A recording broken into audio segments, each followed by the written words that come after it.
দীর্ঘ ৮ বছর নিঃসন্তান থাকার পর আমার ডিভোর্স হয়ে যায়। এখন আমি হোটেল বারে ডান্স করি। হতাশা, ডিপ্রেশন, খারাপ সঙ্গ সব মিলিয়ে আমি একজন জেনাকারী নারী এবং বার ডান্সার। ফুল স্পিডে সাউন্ডে গান চলছে আর আমি গানের তালে তালে কোমর শরীর দুলিয়ে ডান্স করছি স্টেজে। নিচে মদ খেয়ে কেউ মাতাল হচ্ছে আর কোনো মাতাল আমাকে ছুতে চাচ্ছে বাজেভাবে। কেউ আবার আমার দিকে 10 টাকার 20 টাকার নোট দিচ্ছে। আমি টাকা নেওয়ার জন্য স্টেজ থেকে নেমে ডান্স করছি। আমাকে বকশিস দিবে এমন কেউ বকশিস নিয়ে বসে আছে, আমি তার সামনে গিয়ে ডান্স করছি। কেউ তো আমাকে চুমুও দিচ্ছে। আমি সহ আরও 5 জন মেয়েও ডান্স করছে। রাত 9টা কিংবা 10টা থেকে শুরু হয়, শেষ হয় রাত 2টা কিংবা অনেক সময় রাত 3টা। বৃহস্পতিবার দিন বার বেশি জমে। সাধারণত বারে যাদের অবৈধ টাকা বেশি তারা আসে। অনেকে বন্ধুর সাথে দেখতেও আসে। মধ্যবিত্ত তেমন কেউই আসে না। আমি যে বারে ডান্স করি সেবারে সব হাই সোসাইটির অবৈধ টাকা পয়সাওয়ালা লোকেরাই আসে বেশি। আজ অনেক দিন যাবৎ বারে ডান্স করতে করতে এখন যেন লজ্জা শরম উঠে গেছে। ছোট পোশাকে শরীর দেখিয়ে ডান্স করলে কাস্টমাররা খুব বেশি খুশি হয়। আবার অনেক কাস্টমার রাতে আমার সঙ্গও চেয়ে থাকে।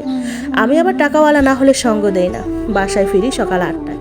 হোটেল থেকে গোসল করে ফ্রেশ হয়ে বোরকা পরে বেরিয়ে যাই।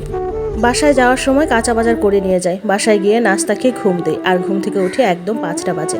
কেউ আমাকে বিরক্ত করে না। আমার 2 বোন আমার জন্য সব করে রাখে। বাসায় জানে মেডিকেলে আয়ার জব করি। ঘুম থেকে উঠে ভাত খেয়ে মা বোনদের সাথে কথা বলি কতক্ষণ, তারপর রাত হয়ে যায়। রাতে ভারী খাবার খাই না। একটু চা নাস্তা খেয়ে বোরকা পরে আবার চলে আসি। আমি চাই না আমার এই খারাপ রূপ কেউ দেখুক। আজ বারে মানুষ একদম কম। আজ মঙ্গলবার, এজন্য মাত্র 2 জন মেয়ে রাখছে। আজকে মানুষ মাত্র 12 জনের মতো, তাও 10টার পরে এসেছে তারা। আবার তারা 12টার সময় চলে যায়। আমি আর আরেকটা মেয়ে হোটেলের রুমে গিয়ে ঘুমিয়ে পড়ি। যেদিন কাস্টমার বেশি হয় সেদিন অনেকগুলো মেয়ে আসে। না হলে আমি আর রানী ওদের পার্মানেন্ট। আমাদের মাসিক বেতন দেওয়া হয়। এছাড়া বকশিস পেলে সেটা আমাদের। সকালে বাসায় এসেছি। 10টার দিকে এক মহিলা এসেছে আমার বিবাহের সম্বন্ধে। তার কাছে একটি ভালো পাত্র আছে। আমি মাকে সোজা সাপটা বলে দেই, তোমাদের ইচ্ছে মতো একটা দিয়েছ, কিছু বলি নাই, আমি বিবাহ করব না। দয়া করে আমাকে আর বিবাহ দেওয়ার চেষ্টা করো না। আমি অনেক কষ্ট পেয়েছি সেই সংসারে। চোখের পানিতে ভাত খেয়েছি। আমরা ভাড়া ঘরে থাকি এবং খুব গরিবের সন্তান। আমরা 3 বোন, কোনো ভাই নেই। আমি সবার বড়। ডিভোর্সের পর এক কাপড়ে আমাকে বের করে দেয়। দীর্ঘ 8টা বছর অনেক চেষ্টা করেছি সংসারটা টিকানোর। এই 8 বছরে চেষ্টার কোনো কমতি রাখি নাই একটা সন্তানের জন্য। কিন্তু আমার রব আমায় একটি সন্তান ভিক্ষা দেয়নি। অবশেষে আমার শাশুড়ি আমার স্বামীকে আরেকটা বিয়ে করিয়ে দেয় এবং আমাকে ডিভোর্স দিয়ে দেয়। বাবার ঘরে আসার পর বাবা ভীষণ অসুস্থ। ঘরে অভাব অনটন, এর মধ্যে আবার আমার বিচ্ছেদের কষ্ট, আমার মরে যাওয়ার অবস্থা। আমি আমার সংসারের প্রত্যেকটা জিনিসকে অনেক মিস করতাম। রাতে ঘুম আসতো না ওনাকে জড়িয়ে ধরা ছাড়া। আর উনি এখন নতুন বউ নিয়ে বিজি। এর মধ্যে বাবার ঘরে ওয়াক্তের ভাত ওয়াক্তে পাচ্ছি না। পরে আমাদের এলাকার এক আপার বিয়ে হয়ে যাওয়াতে ওনার হসপিটালের আয়ের চাকরিটা আমাকে দেয়। সেখানে 6 মাস চাকরি করার পর এবারে ডান্সের জবটা পাই। একটা মেয়ে একদিন বাচ্চা নষ্ট করার জন্য আসে এবং উনি একা ছিলেন। বাচ্চা নষ্ট করার পর উনি অনেক অসুস্থ হয়ে যায় এবং প্রায় 5 দিন মেডিকেলে ভর্তি ছিল।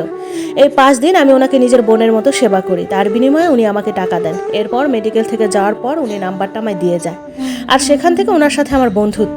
উনি আমাকে কল করতেন এবং আমাকে জামা কাপড়ও উপহার দিতেন। এর মধ্যে আমার বাবা হার্ট অ্যাটাক করে মেডিকেলে ভর্তি হয় আর অনেক টাকার প্রয়োজন ছিল।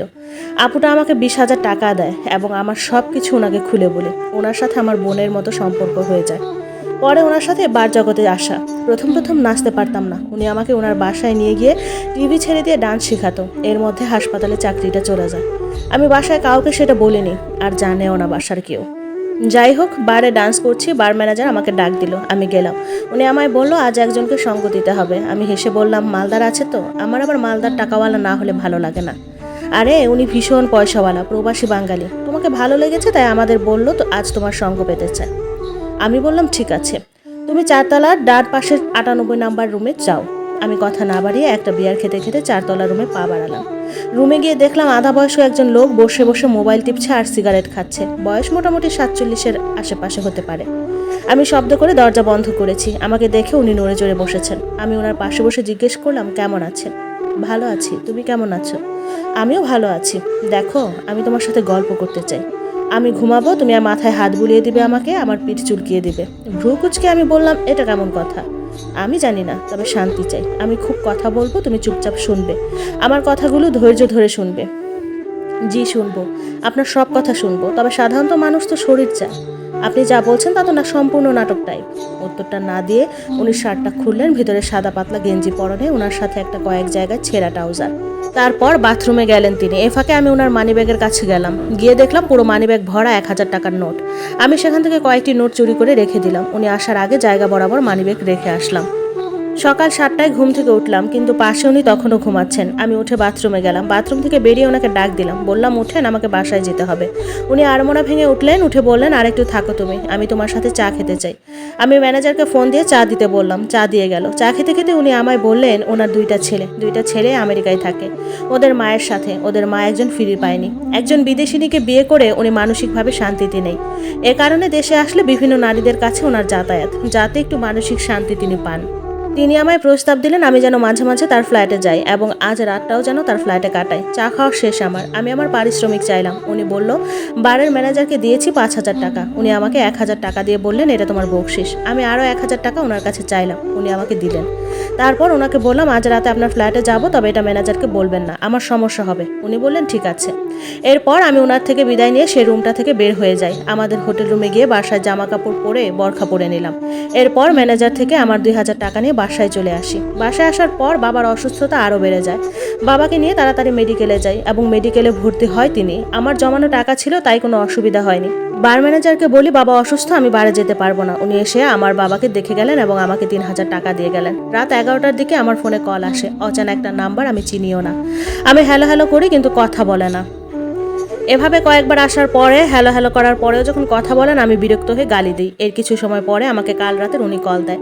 কল দিয়ে বলে কেন যায়নি ওনার বাড়ি। আমি বললাম আমি মেডিকেলে, আমার বাবা অসুস্থ। উনি আসতে চাইলেন, কিন্তু আমি ঠিকানা কিংবা কিছু বলি নাই, কারণ আমি আমার পরিবারকে ওনার সামনে আনতে চাই না। শুধু ওনার সামনে না, আমার রাতের আধারের পাপটা কারো কাছে প্রকাশ বা দেখাতে চাই না। পরের দিন আমার বাবা মারা যায়।